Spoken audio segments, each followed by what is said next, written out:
La Voz de América presenta. La Casa Blanca sopesa reforzar restricciones para solicitantes de asilo en la frontera sur. La ayuda a Ucrania sigue estancada en el Congreso de Estados Unidos a solo días del segundo aniversario de la invasión rusa. Tenemos cobertura especial desde Kiev. Además, un derrumbe en una mina ilegal en Venezuela deja más de 2 decenas de víctimas. Y el subsecretario adjunto de Estados Unidos para América Central hace un llamado a respetar la libertad de prensa en esa región.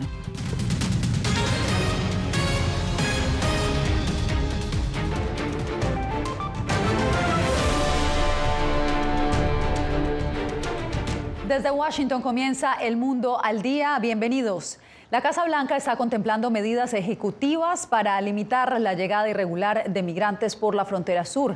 El plan no ha sido formalizado aún, pero ya genera debate ante la posible implementación de medidas similares a las adoptadas durante el mandato del expresidente Donald Trump. Paula Díaz nos acompaña desde la Casa Blanca. Paula, cuéntanos de qué se trata este plan. Yasmín, el presidente Biden contempla emitir un decreto para suspender temporalmente las solicitudes de asilo a los migrantes que crucen la frontera de manera irregular. Esto como respuesta a la masiva llegada de migrantes a este país.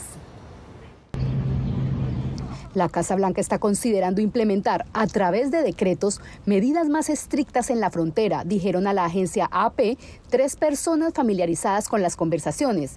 Algunas medidas estaban en un proyecto bipartidista de ley fronteriza que fue bloqueado este mes por legisladores republicanos, incluyendo restringir las solicitudes de asilo para quienes lleguen a la frontera de manera irregular. Para poder expulsar a la gente rápidamente y limitar el asilo en la frontera.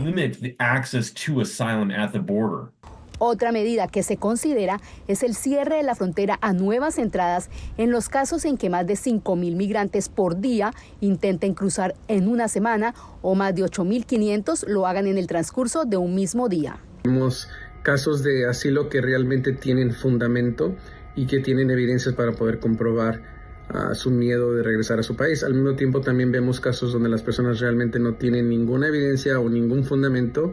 Y también vemos casos donde las personas realmente no tienen la intención de solicitar el asilo. El análisis del equipo de Biden sobre la posibilidad de implementar estas vías evidencia la presión que enfrenta el mandatario en materia migratoria y fronteriza en este año electoral. Acciones cuestionadas por activistas proinmigrantes. Solo es algo por razones políticas que va a limitar artificialmente la entrada de inmigrantes, va a dificultar la habilidad de personas a pedir protección y los que... Todavía no es claro cuándo se concreten estas medidas ni cómo serán redactadas para que sobrevivan las impugnaciones legales. Yasmín. Paula, y justamente esta situación que inicia en la frontera sur se traslada a la ciudad de Nueva York, donde crece la inseguridad en los albergues de migrantes, riñas dentro y fuera del recinto, además de denuncias por acoso en los baños. Tienen en alerta a las autoridades. Ángela González nos tiene el reporte. Alejado de la ciudad y en la isla de Randall se encuentra el albergue para migrantes más grande de Nueva York y también el más peligroso según cuentan los propios huéspedes. Esta semana se registró una pelea con la policía al desalojar a un migrante y Jennifer Caoli, de origen colombiano y quien allí pernocta, dice que otros migrantes la acosan en el baño. Es miedoso. Yo para entrar al baño orinar lo tengo que levantar. Mami, eso aquí es una locura, Eso da miedo. Porque los haitianos se están metiendo a los baños a tocar a las mujeres. Entonces yo para entrar al baño orinar o cualquier cosa me toca levantarlo a él o me toca levantar a cualquiera que esté ahí cerquita a decirle que me acompañe, porque los haitianos son muchos, son más de población que nosotros. Entonces entran entre 7, 8 y lo cogen a uno en el baño a la fuerza. Ella y su esposo estuvieron 8 días en la calle soportando el frío luego de que fueran expulsados del refugio por una pelea por defenderla, según cuenta. Se me metió al baño a la fuerza y él se dio cuenta afuera y obviamente se metió a defenderme. Y fue también en este albergue donde a finales del mes de enero un migrante murió a manos de otro cuando fue apuñalado. Según el alcalde de la ciudad, en este albergue con capacidad para 3.000 personas, Los migrantes viven hacinados e irritables mientras esperan sus permisos de trabajo. Entrar o salir de la isla Randall requiere horas de espera y el toque de queda comienza a las 11 de la noche y termina a las 6 de la mañana. Estamos analizando todos los sitios, como lo hacemos todos los meses, para asegurarnos de saber dónde ha ocurrido un incidente y si es necesario realizar algún cambio en el plan de seguridad. En este albergue los migrantes duermen en camillas y están mezclados hombres y mujeres que no tienen niños. Ángela González, Voz de América, Nueva York.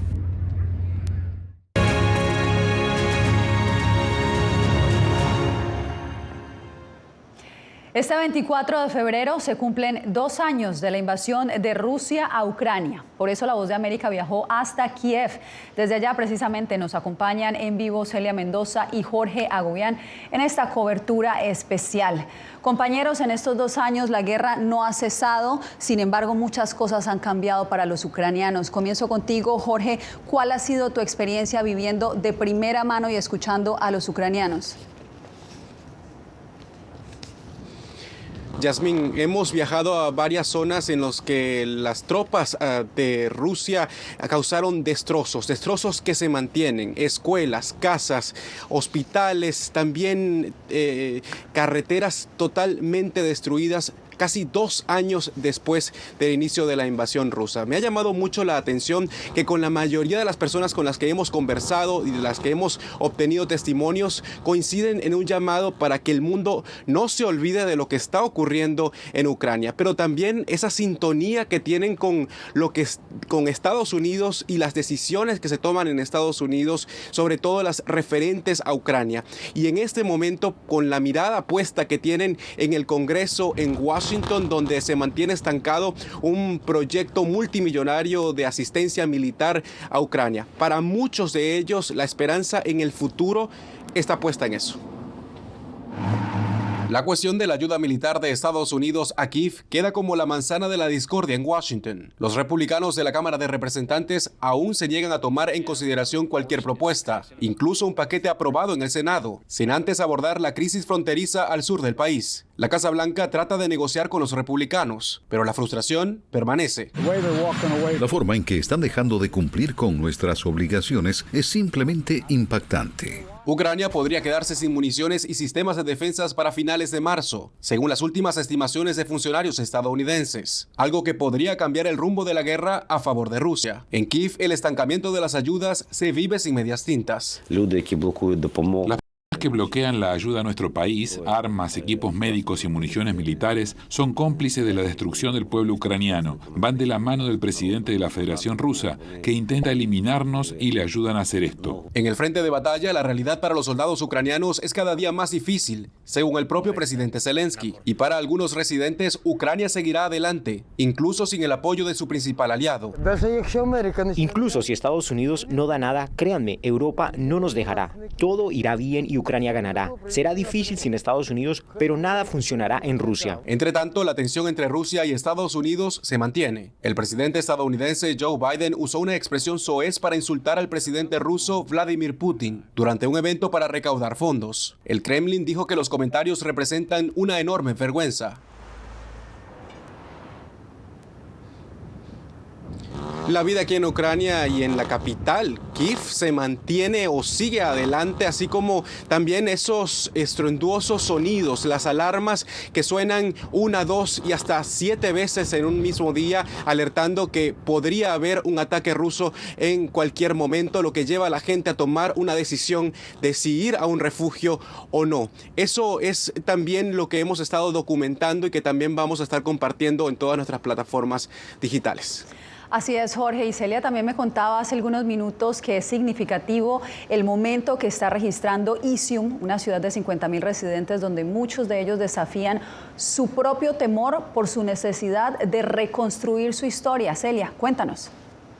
Así es, Yasmín, esta era la población que tenía antes de la ocupación rusa por más de 160 días. Esta comunidad vio a los miembros del ejército ruso tomar sus residencias, matar a sus vecinos, a sus amigos, ponerlos en fosas comunes. Y este es un sentimiento que desafortunadamente comparten con otros miembros de estas comunidades, inclusive muy cercano aquí a la capital, está Bucha. Por 33 días también enfrentaron esta situación. El dolor lo mantienen y es algo que comparte este país, que sigue adelante en medio de la guerra y que busca reconstruir, a pesar de que hay un temor profundo por parte de sus residentes de la posibilidad de que Rusia pueda avanzar. Esto mientras ya se sabe que ha logrado una gran batalla durante los últimos días. Avdiivka la ha tomado y esto le da fuerza al gobierno de Rusia en su propaganda y desde luego cae la moral de los residentes, pero aún así hay esperanza. Todas las aulas de la institución fueron destruidas, en todas las oficinas, incluso interruptores, enchufes, puertas arrancadas, linóleo fue retirado, baterías y tuberías fueron cortadas. El sistema de calefacción fue completamente destruido. Olena Andrushuk es la directora del Liceo número 11 de Izum, una ciudad que fue ocupada por las fuerzas rusas desde marzo hasta septiembre de 2022. Soldados rusos usaron el edificio como residencia. Algo doloroso para Olena, quien a sus 53 años revela que ha pasado en estos pasillos 43 años como estudiante en el primer grado, maestra, madre de familia y directora. Después de que vimos que todo fue destruido y ahora qué belleza hay en nuestra escuela y los niños vienen aquí. Tomando ahora las clases en el sótano porque la amenaza rusa continúa. Estamos haciendo una entrevista justo con una de las profesoras cuando pudimos escuchar que las alarmas están sonando. Esto obligó a que paráramos un poco nuestra entrevista, pero también muestra la realidad que viven diariamente y la necesidad que tienen de estar en lugares como estos para que los niños puedan estudiar. Nuestro territorio está fuertemente minado. Esto se aplica más a los territorios adyacentes, ríos, franjas forestales, campos, bosques. En la propia ciudad, nuestros trabajadores de emergencia y equipos internacionales de desminado han estado trabajando durante más de un año y ahora la situación es más o menos normal. Sin embargo, el peligro es latente. Durante nuestra visita, un auto pasó sobre una mina, 2 personas murieron y una más resultó herida. Es necesario verificar lo que hay en el territorio y en las casas, porque todo fue muy minado. 2 años después de la invasión rusa, esta ciudad todavía tiene las secuelas de lo sucedido aquí. Como pueden observar, hay edificios destruidos y por lo menos 27,000 personas han regresado a vivir permanentemente aquí y asimismo esperan hacer la reconstrucción lo antes posible. No había ventanas en casi todas las casas. Aquí incluso estos apartamentos se destruyeron parcialmente. El año pasado se reparó, se reemplazaron las ventanas, se comenzó a arreglar el aislante. Este año terminaremos el trabajo. Y hay muchas casas en la misma situación. Y sin la ayuda internacional será muy difícil para nosotros restaurar todo esto. Así que, por favor, ayúdenos. Una petición que se mantiene a lo largo de este país que entra en su tercer año en guerra. Y precisamente a esta hora las calles están vacías y esto, Yasmín, tiene que ver con el toque de queda que se ha impuesto desde el inicio de la guerra, cuando empezaron esta nueva normalidad. La capital desde las 12 de la noche hasta las 5 de la mañana no tiene a nadie en las calles, a menos de que tengan un permiso especial como lo tiene la prensa. Trágicas experiencias las que han tenido que soportar los ucranianos en estos 2 años. Gracias a ustedes dos por recoger esos testimonios. Eran Jorge Agobián y Celia Mendoza, los enviados especiales de La Voz de América en Ucrania. Y usted recuerde que puede seguir nuestra cobertura de nuestros enviados especiales escaneando el código que está viendo en pantalla en unos minutos. También nos puede seguir estas historias en www.vozdeamerica.com. Y lo que estamos viendo aquí es el llamado de la madre del ex líder opositor ruso Alexei Navalny, Lyudmila Navalnaya, quien aseguró este jueves que está enfrentando una fuerte presión del gobierno ruso para celebrar un sepelio de su hijo de forma secreta. Ella se niega. El ex líder opositor Alexei Navalny falleció esta semana en prisión y su cuerpo no ha sido entregado. Entre tanto, en San Francisco, el presidente Joe Biden expresó personalmente sus condolencias a la viuda y la hija de Navalny. Un derrumbe en una mina de oro en Venezuela ha dejado al menos 16 muertos y más de una decena de heridos. El yacimiento de Bulla Loca operaba de forma irregular desde hace 6 meses en el sur del país caribeño. Álvaro Algarra nos amplía. El colapso de una mina artesanal ocurrido el martes en el estado Bolívar, en el sur de Venezuela, acabó con la vida de al menos 16 mineros y dejó heridos otros 11 que trabajaban a cielo abierto en un yacimiento ilegal, según informó el presidente Nicolás Maduro. Y transmito mis condolencias a los familiares y allegados de estas personas que lamentablemente fallecieron en este accidente al desplomarse esta mina ilegal. Karina Ríos, familiar de una de las víctimas, pidió al gobierno apoyo con los equipos necesarios para rescatar a los cuerpos que permanecen bajo los escombros. A el papá de mi hija, que quedó tapiado en el día de ayer, trabajando la mina. Fue a buscar el sustento de sus hijos, el sustento de su hogar. Estamos aquí esperando, por favor, que el gobierno nos apoye con helicópteros, aviones, como sea. El activista por los derechos humanos Eduardo Torres dijo que la ilegalidad en las zonas mineras al sur del país está acabando con la vida de muchos venezolanos. Nuestros jóvenes, porque están obligados a irse a la mina ante la falta de seguridad social, de salarios, de empleo. Esos son muchachos, hombres y mujeres de muy poca edad que se ven obligados a ir a esa mina, donde, por cierto, de acuerdo a los estudios de la UCAP, lo que hay allí es esclavitud moderna, lamentablemente. Los heridos fueron trasladados hasta la capital del estado, Ciudad Bolívar, a unos 200 kilómetros de la mina, donde trabajaban aproximadamente 200 personas. Álvaro Algarra, Voz América, Caracas. El caso de una periodista encarcelada en Guatemala reimpulsó el llamado de Estados Unidos para toda Centroamérica sobre la libertad de prensa. Eugenia Sagastume nos amplía. Todas las sociedades dependen de la información, dependen de la transparencia y la rendición de cuentas que aporta una prensa libre. Ese es el mensaje del subsecretario adjunto del Departamento de Estado, Eric Jacobstein, respecto a la libertad de prensa en Guatemala y después de visitar en prisión al periodista José Rubén Zamora. Cuando se encarcela a periodistas, esto menoscaba la libertad de expresión de todos. La preocupación del gobierno de Estados Unidos se da por el retraso del proceso, porque después de 1 año y medio de haber sido capturado, Zamora sigue en prisión preventiva enfrentando 2 casos. Uno donde es acusado de lavado de dinero, por el cual ya recibió una sentencia que posteriormente fue anulada, y un segundo proceso por obstrucción a la justicia, por el cual aún está pendiente de determinarse si va a juicio. Hacerle saber a Zamora que los Estados Unidos lo apoya. Jacobstein asegura que las condiciones penitenciarias para el periodista han mejorado tras la llegada del gobierno del presidente Bernardo Arévalo, con quien recalcó se tiene un buen inicio. Tenemos una relación excelente con el nuevo gobierno. Para el analista Edgar Ortiz, el apoyo internacional es un respaldo importante, pero el presidente Arévalo tiene mucho por hacer. La gestión, ya la gobernanza, ya es algo propio del presidente Arévalo y es algo que él tiene que definir. El subsecretario reafirmó el respaldo al gobierno en temas de lucha contra la corrupción y seguridad ciudadana. Eugenia Sagastume, Voz de América, Guatemala. La guerra de narcos en México estaría amenazando las próximas elecciones generales de México. Organizaciones alertan sobre su posible influencia en los comicios.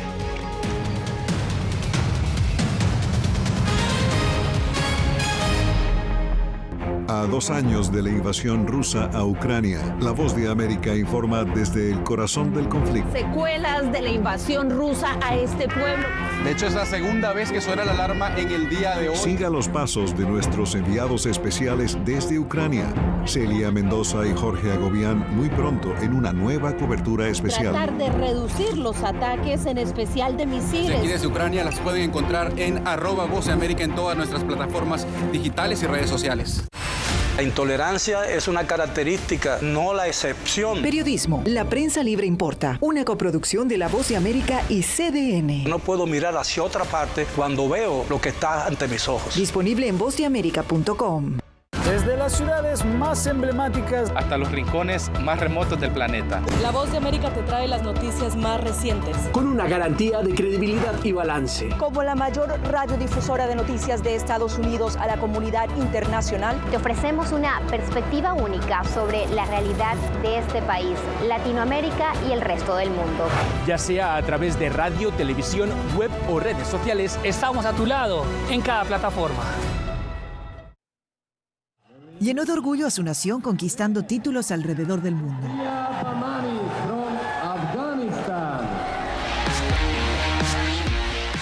Sin embargo, como mujer que desafía las expectativas de género en Afganistán, su vida, triunfos y carrera están ahora en grave peligro. Rompiendo un tabú. Ahora, en todas las plataformas de La Voz de América. El crimen organizado asesinaba a los chicos y luego cremaba los cuerpos. Periodismo, la prensa libre importa, una coproducción de La Voz de América y Latina. Así que es complicado hablar acá de libertad de expresión. Disponible en vozdeamerica.com.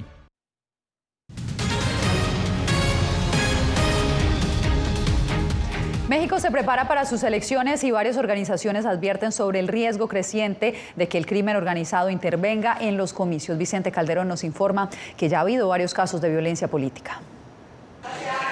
Cuando la candidata de la oposición se inscribió para buscar la presidencia de México, habló de una preocupación creciente de cara al 2 de junio, la injerencia del crimen organizado en las elecciones. Los magistrados del Tribunal Electoral, ellos han dicho que la violencia generalizada en la elección puede derivar en la anulación de los comicios. Es un tema cada vez más frecuente en la contienda que empezará oficialmente en marzo. Es muy probable que este proceso electoral en efecto se convierta en el más violento de la historia. La empresa Integralia Consultores publicó un mapa de riesgos de la intervención del crimen en las elecciones. Ha habido registro de incidentes muy particulares en casillas, que tiene que ver con la intervención directa en casillas del crimen organizado.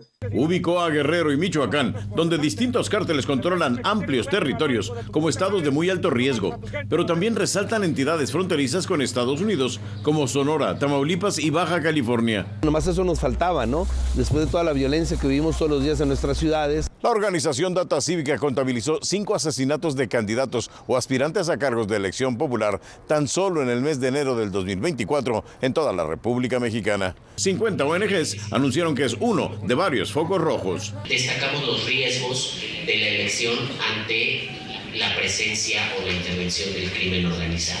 Vicente Calderón, Voz de América, Tijuana. Al volver, el asesinato de una joven hispana se convierte en esperanza para otras mujeres. La historia después de la pausa.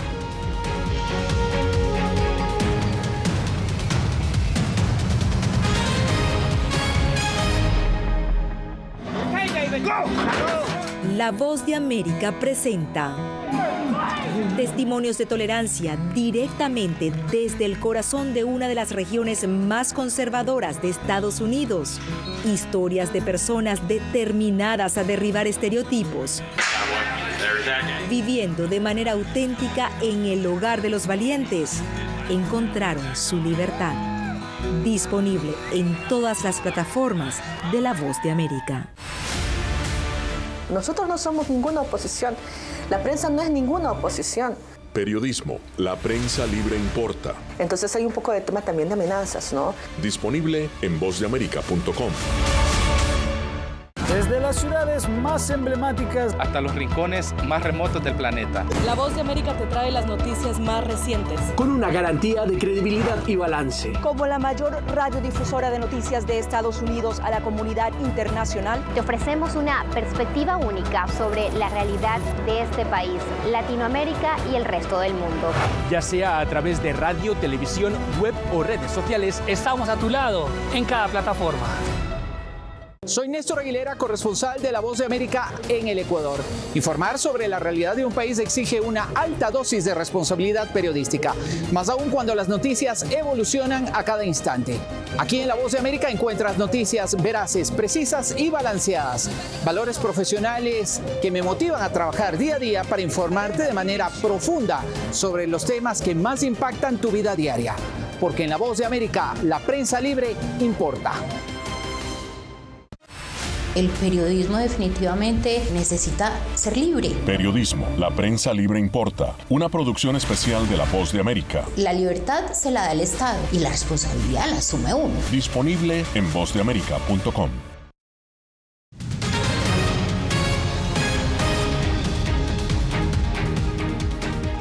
La tragedia de una joven madre inmigrante asesinada para robarle a su bebé del vientre se convierte en esperanza para otras mujeres gestantes. Desde Waukegan, Illinois, Enrique García Fuentes nos presenta la historia.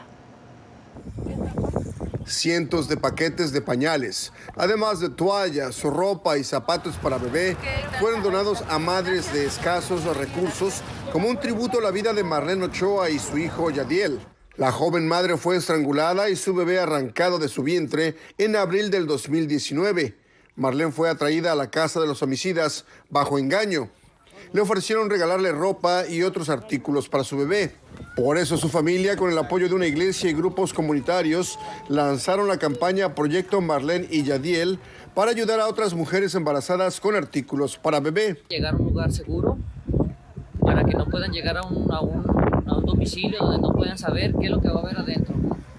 La intención, dicen, es ayudar y evitar que mujeres embarazadas, principalmente inmigrantes, arriesguen sus vidas con desconocidos y en lugares extraños. Esto es de enseñar que tenemos que sembrar hoy en día una semilla de amabilidad. Clarisa Figueroa y su hija Desiree fueron acusadas de homicidio en primer grado. Piotr Bobak fue acusado de encubrir el crimen. Él ya fue enjuiciado, sentenciado y puesto en libertad. Hace unas semanas, Desiree confesó haber ayudado a su madre Clarisa a estrangular a Marlene para sacarle a Yadiel del útero de Marlene. Ahora Desiree testificará en contra de su propia madre a cambio de una sentencia de 30 años. El bebé de Marlene, Yadiel, falleció meses después. Clarisa Figueroa había dicho que Yadiel era su hijo. Marlene Ochoa tenía 19 años de edad, estudiaba la preparatoria o high school y contaba con 9 meses de embarazo cuando fue asesinada en el suroeste de Chicago. Enrique García Fuentes, Voz de América, Waukegan, Illinois. Hacemos una breve pausa y ya regresamos. Llenó de orgullo a su nación conquistando títulos alrededor del mundo.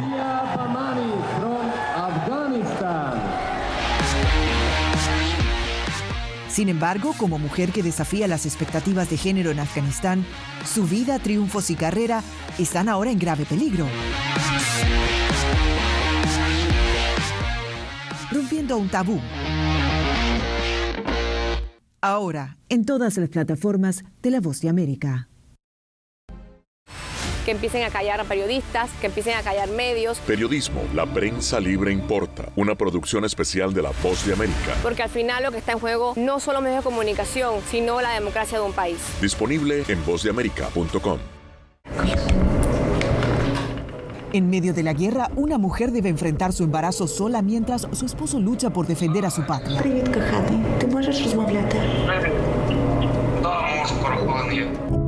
Desde Kiev conoceremos una historia donde la angustia y la esperanza forman parte del día a día. Madre Ucrania.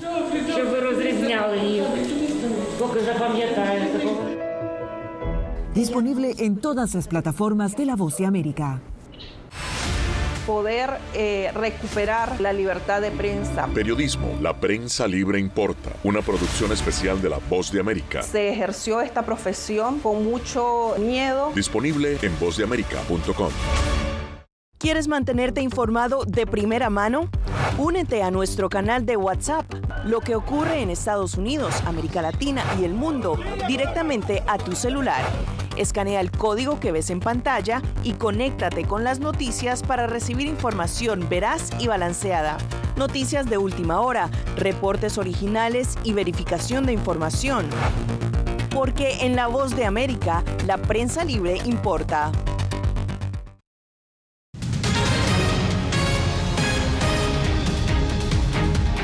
Un alunizaje que hará historia busca lograr hoy jueves la compañía Intuitive Machines. Si logra posarse en la Luna, esta nave espacial robótica llamada Odysseus se convertirá en el primer vehículo estadounidense en llegar a la Luna en más de 50 años, desde que lo hizo Apolo 17 en 1972.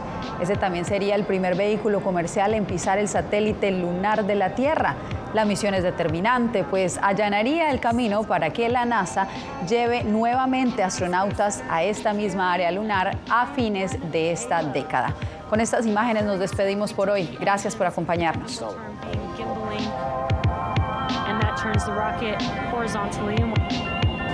Which is where the first and second stage will separate.